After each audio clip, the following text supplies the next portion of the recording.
Hello my dear plant lovers, welcome back to my YouTube channel Nature Diary. എൻ്റെ പേര് വിഘ്നേഷ്. അപ്പോൾ നമ്മുടെ ഇന്നത്തെ ഒരു വീഡിയോ എന്ന് പറയുമ്പോൾ എങ്ങനെ നമ്മുടെ phalaenopsis ഓർക്കിഡ്സിനെ എങ്ങനെ നമുക്ക് വുഡിനകത്ത് സെറ്റ് ചെയ്യാം എന്നതിനെ പറ്റിയാണ് നമ്മുടെ ഇന്നത്തെ ഒരു വീഡിയോ. അപ്പോൾ ഈ phalaenopsis ഓർക്കിഡ് വുഡിനകത്ത് സെറ്റ് ചെയ്യുന്നത് കൊണ്ട് നമ്മുടെ പ്ലാന്റിന് നല്ല രീതിയിൽ കരുത്തോടെ നല്ല രീതിയിൽ വളരാൻ കഴിയും. നമുക്കൊരു നാച്ചുറൽ ഫീൽ കിട്ടും. നമ്മുടെ ഈ വൈൽഡിലൊക്കെ കാട്ടിലൊക്കെ നമ്മുടെ ഈ ഓർക്കിഡ്സ് മരത്തിലല്ലേ പിടിച്ച് വളരുന്നത്.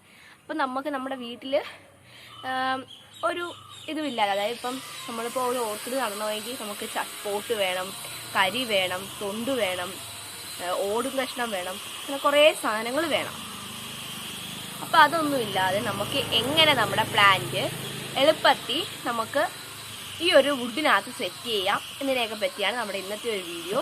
അപ്പോൾ വീഡിയോയിലോട്ട് പോകുന്നതിന് മുമ്പായിട്ട് നിങ്ങൾ ചാനൽ ആദ്യമായിട്ട് കാണുന്നവർ ആദ്യം സബ്സ്ക്രൈബ് ചെയ്യുക. സബ്സ്ക്രൈബ് ചെയ്യുമ്പോൾ സൈഡിൽ കാണുന്ന ചെറിയ ബെൽ ബട്ടണിൽ ക്ലിക്ക് ചെയ്ത് അത് ഓൾ എന്ന ഓപ്ഷൻ എനേബിൾ ചെയ്ത് കഴിഞ്ഞാൽ ഞാൻ അപ്ലോഡ് ചെയ്യുന്ന എല്ലാ വീഡിയോസും നിങ്ങൾക്ക് നോട്ടിഫിക്കേഷൻ കിട്ടുന്നതായിരിക്കും. അപ്പോൾ നമുക്ക് വീഡിയോയിലോട്ട് പോകാം. അപ്പോൾ ഞാൻ എടുത്തിട്ടുള്ളതെന്ന് പറയുമ്പം ഇതാണ് phalaenopsis ഓർക്കിഡ്. കണ്ടോ, ഇതിപ്പോൾ ഇച്ചിരി ഭാഗം കൂമ്പ് ഇച്ചിരി കേടായിട്ട് ഞാനൊന്ന് ഇതാക്കി വെച്ചതാണ്. കണ്ടോ, ഇതാണ് കേട്ടോ phalaenopsis പ്ലാന്റ്. അപ്പോൾ നമുക്ക് സെറ്റ് ചെയ്യുമ്പം നമ്മൾ ഈ വുഡ് സെറ്റ് ചെയ്തത് കൊണ്ട് നമ്മുടെ ഈ പ്ലാന്റ് എന്തോ ചെയ്യും, ഈ വുഡ് നമുക്ക് നിറച്ചും അങ്ങ് പിടിച്ചു കിട്ടും. അപ്പോൾ ഈ ഒരു പ്ലാന്റ് ഈ വുഡിനകത്ത് കംപ്ലീറ്റ് ആയിട്ട് അങ്ങ് ഇവിടെ പിടിച്ചാൽ കിട്ടും. അതിനാണ് നമ്മൾ എന്താ ചെയ്യുന്നത്, ഈ പ്ലാന്റ് എടുത്ത് നമ്മൾ വുഡിനകത്ത് സെറ്റ് ചെയ്ത് കൊടുക്കുന്നത്. അപ്പോൾ ഇതെങ്ങനെ സെറ്റ് ചെയ്യാം എന്നൊക്കെയാണ് ഈ വീഡിയോ. അപ്പം ഇതിനകത്ത് സെറ്റ് ചെയ്ത് കഴിഞ്ഞാൽ ഈ റൂട്ട് ഇതിനകത്തൊക്കെ പിടിച്ച് നല്ല ഭംഗിയായിരിക്കും കാണാനായിട്ട്. അപ്പം നമുക്ക് എങ്ങനെ സെറ്റ് ചെയ്യാൻ നോക്കാം. അപ്പോൾ ആദ്യം നമുക്ക് ഈ ഒരു പ്ലാന്റ് നമുക്ക് ഈ ഒരു പോട്ടിൽ നിന്ന് എടുത്ത് മാറ്റി നമുക്ക് നല്ല രീതിയിൽ ക്ലീൻ ചെയ്തെടുക്കാം. ഞാനൊന്ന് എടുത്തിട്ടെ. ഇത് ഞാൻ ട്രാൻസ്പെറൻ്റ് ആയ പോട്ടിലോട്ടൊന്ന് മാറ്റി വെച്ചതായിരുന്നു. അപ്പം നമ്മുടെ പ്ലാൻ നമ്മൾ എടുത്തിട്ടുണ്ട്. ഇതിന് അത്യാവശ്യം നല്ല റൂട്ട്സ് ഒക്കെ ഉണ്ട്, അത്യാവശ്യം നല്ല റൂട്ട്സ് ഉണ്ട്. അപ്പം നമുക്കിനി ഇതിന് ഇതിപ്പോൾ ഇൻഡോഫിൽ ഞാൻ ഇൻഡോഫിൽ ഞാൻ 1 ലിറ്റർ വെള്ളത്തിൽ കലക്കി വെച്ചിട്ടുള്ളതാണ്. ഇൻഡോഫിൽ എങ്ങനെ ഉപയോഗിക്കേണ്ടത് നമ്മളൊരു വീഡിയോ നേരത്തെ ചെയ്തിട്ടുണ്ട്. അപ്പോൾ ആ വീഡിയോ കാണാത്തവരായിട്ടുണ്ടെങ്കിൽ ആ വീഡിയോയുടെ ലിങ്ക് ഞാൻ ഡിസ്ക്രിപ്ഷൻ ബോക്സിൽ കൊടുത്തേക്കാം. കാണാത്തവരായിട്ടുണ്ടെങ്കിൽ കണ്ടാൽ മതി. അതിനാണ് നമ്മൾ എങ്ങനെ ഇൻഡോഫിൽ യൂസ് ചെയ്യേണ്ടതെന്നൊക്കെ പറഞ്ഞു തന്നിട്ടുണ്ട് കേട്ടോ. അപ്പോൾ നമുക്ക് ഈ ഒരു പ്ലാന്റ് ഈ ഇൻഡോഫിലോട്ട് നമുക്കൊന്ന് ജസ്റ്റ് ഒന്ന് മുക്കി വെച്ച് കൊടുക്കാം, ഡിപ്പ് ചെയ്തെടുക്കാം.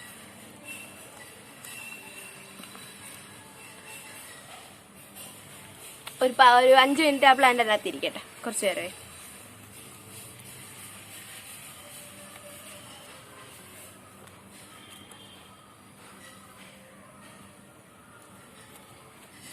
ഓക്കെ,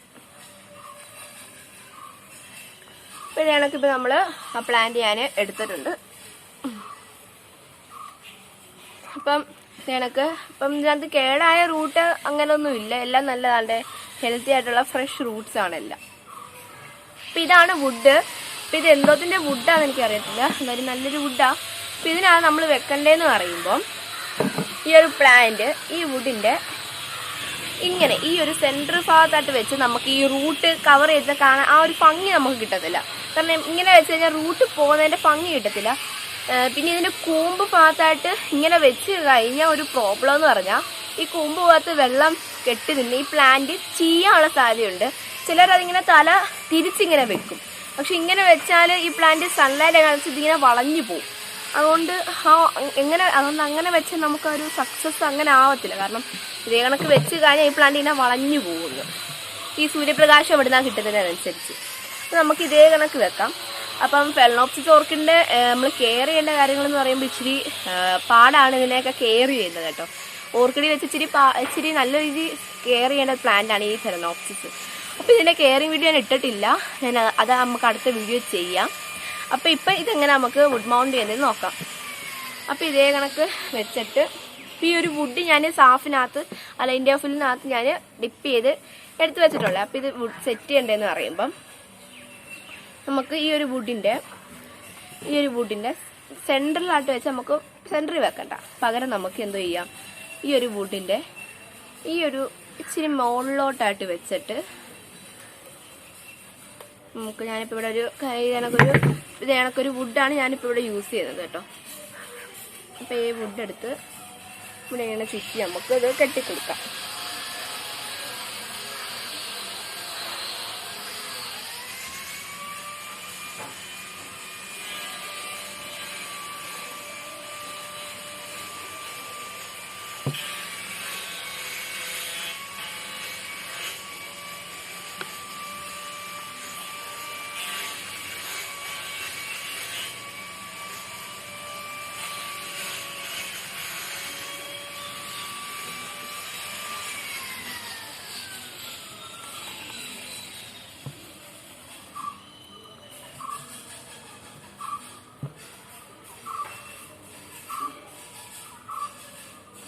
ഇവിടെ നമ്മൾ താണ്ടി ഇങ്ങനെ കെട്ടിക്കൊടുത്തിട്ടുണ്ട് കേട്ടോ.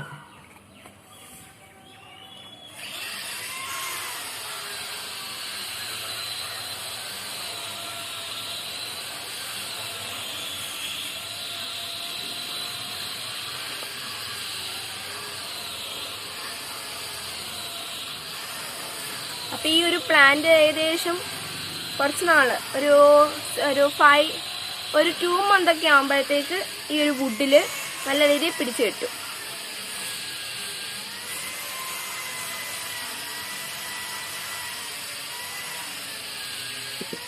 ഓക്കെ, അപ്പൊ നമ്മൾ താണ്ട് ഈ ഒരു പ്ലാന്റ് ഈ ഒരു വുഡ് നമ്മൾ സെറ്റ് ചെയ്തു കണ്ടോ. അപ്പൊ ഇത്രയേ ഉള്ളൂ ഈ സെറ്റിംഗ് എങ്ങനെയാന്ന്. അപ്പൊ ഈ ഒരു പ്ലാന്റ് ഏകദേശം ഒരു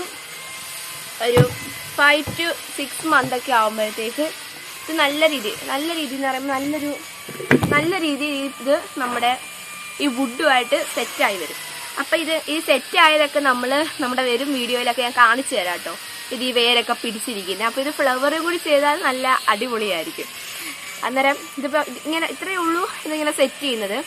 അപ്പോൾ ഇത് സെറ്റ് ചെയ്തിട്ട് നമ്മളിതിനെ വേണേൽ നമുക്കിവിടെ ആണി അടിച്ച് നമുക്കിങ്ങനെ ഹാങ് ചെയ്തിടാം. അല്ലെങ്കിൽ നമുക്കിത് എവിടെയെങ്കിലും സെറ്റ് ചെയ്യാം. ഇതിനൊക്കെ നമുക്ക് എല്ലാ ഓർക്കിഡും സെറ്റ് ചെയ്യാവുന്നതാണ്. ഡെൻഡ്രോബിയ ആയാലും കാറ്റ്ലിയ ഏത് തുളുമ്മിയൊക്കെ ഇങ്ങനെ സെറ്റ് ചെയ്യാൻ നല്ല അടിപൊളിയാട്ടോ. തുളുമ്മിയൊക്കെ സെറ്റ് ചെയ്യാനേ. അപ്പം ഇതേ കണക്ക് നമുക്ക് എല്ലാ പ്ലാന്റും ഇങ്ങനെ സെറ്റ് ചെയ്യാവുന്നതാണ്. അപ്പം ഫെലോപ്സോക്കിൻ്റെ കെയറിംഗ് എന്നൊക്കെ പറയുമ്പോൾ ഞാനൊരു വീഡിയോ ചെയ്യാം. അപ്പം ഇത്രയേ ഉള്ളൂ ഇന്നത്തെ ഒരു വീഡിയോ. അപ്പം പ്ലാന്റിന് ഇനിയിപ്പോൾ ഇത് വളർന്നു വരും. സെറ്റായിട്ട് വേണമെങ്കിൽ നമുക്ക് ഇതൊക്കെ കട്ട് ചെയ്ത് കളയാം. അപ്പോൾ നല്ലൊരു നാച്ചുറൽ ഫീലായിരിക്കും ഇത് പിടിച്ചിരിക്കുന്ന കാണാൻ. അപ്പോൾ ഇതിനെക്കാട്ടി വലിയ വുഡ് സെറ്റ് ചെയ്യുന്നെങ്കിൽ ചെയ്യാം. അപ്പോൾ ഞാൻ ചെറിയൊരു വുഡിനകത്ത് സെറ്റ് ചെയ്യുന്നുള്ളൂ. അപ്പോൾ നമുക്കിനി അപ്പോൾ ഇത്രയേ ഉള്ളൂ നമ്മുടെ ഇന്നത്തെ ഒരു വീഡിയോ. ഇതൊരു ഫെലോപ്സിസ് വുഡ് മൗണ്ടിങ് ആയിരുന്നു.